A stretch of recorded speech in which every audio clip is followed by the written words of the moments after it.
Ade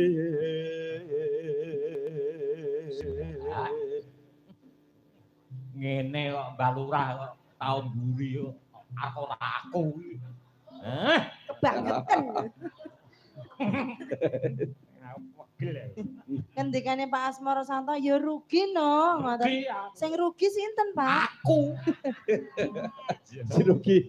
Si rugi Mbah Alek. Oke. Darmaning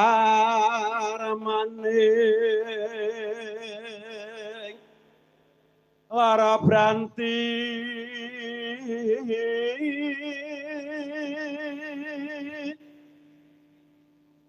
salaike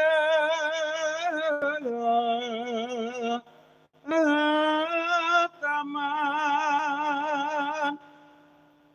uyuk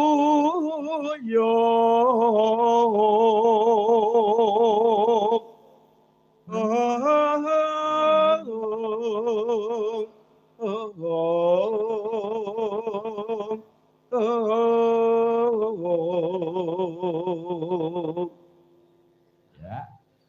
Saliring sami rana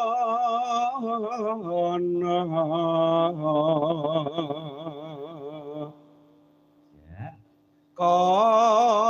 kaya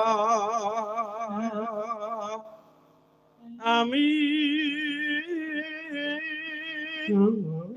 si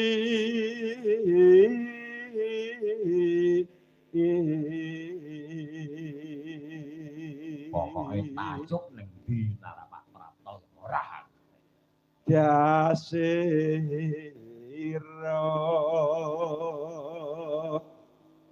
jroning ati tambah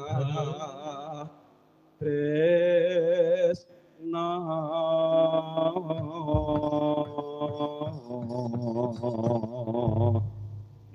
Bapak Cange, nggih no. Bapak Cange, Nggih. ngapunten. Ngeten iki kula nembangi jane iki isin kali adik kula niku. Sinten? Mas. Mas Kapolsek Kawedanan iku adik tadi. Wah, nggih Pak Babi. Walah, welok. Niku nembangi saya. Lho, ngaten ya? Nggih. Dawa Mireng teng polsek niku walah jan. dawahe kangen ati. Nggih, anu ditajuki nggih, saged nggih. Saged ta. Nggih, anu rencange sinten? Ayo. Loh, ditayapne iki. Nggih no, ayo Pak Bin, madhap. Nah, sisa penting. Wong iku tuh. Sinten sing diaturi? Wae telu yo kudu telu. Monggo. Perwakilan dari Tenda Biru. Ya Bapak Guru, Bapak Joko, ya sinten monggo mawon. Monggo. Yo Pak Jalianto, Mbak Bayan monggo. Monggo. Yo. Iki. Yo. Atos. Rada geser ini yo. Ya. Pak Guru Maryadi yo kena, yo. Iya. Aku apal lah karo Tenda Biru iki. Iya. Kanca ngisor tarup. Iya. Yuk. Napa niku lagune? Kangen ning ati. Ini enggak? Nggih. Ya, buka. Ya. Nggih. Ya,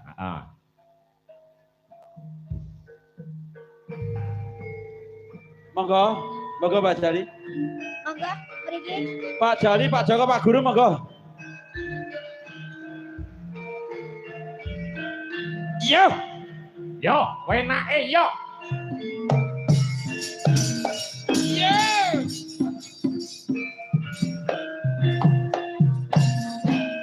Yo, Pak Lurah pokoke kita dijugete wenake yo.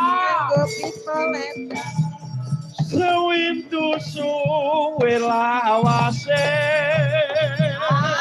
Yo, gawe lungga. Sami. Yo, wenake.